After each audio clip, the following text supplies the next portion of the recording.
Kai fa nawa ka hada? Kai ke wannan yana 700 gurin yayi. Kai fa?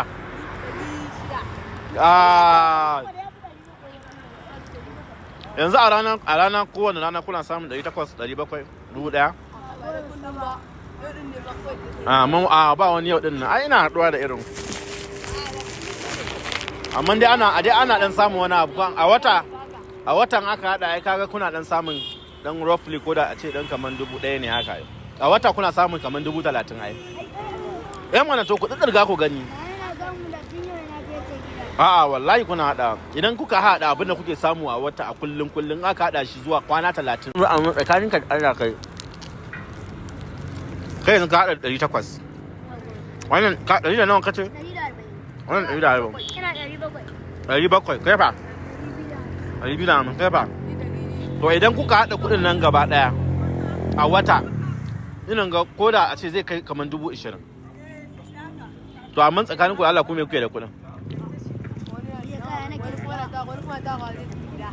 Okay, wa kuke ba wa tari? Okay, tana muku tari. Okay, za ku tafi da shi gida, ku je da shi gida. Wani kwaje da shi can gida me kuke yi? Aikin kaza? Aikin kaza wata noma. Okay, kuna noma da shi?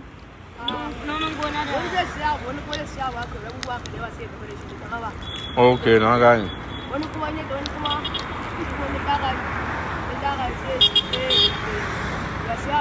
nake shi ne idan misali dare yayi kamar karfe 8 ko wani ya kamata a ce saboda kun san akwai mugayen mutane suna yawo ko ina to za su yi attacking ɗinku ko wani ya muku wani abu ka gane irin wannan abu to kun ga ya kamata idan dare yayi kuka fito da safe kuka dan yi business aka dan samu abin da aka hada sai ku koma gida a gode ma Allah saboda lokacin da ka gode ma Allah to shikenan kuma sai Allah ya ƙara bude maka amma idan kuka kai dare irin mugayen mutane suka fito za a yi attacking ɗinku ko kuma a maku wani abu ba kaga nan wurin area ne da yake area shiru ce kun gane ayai yawwa to Allah ya kawo kasuwa mai albarka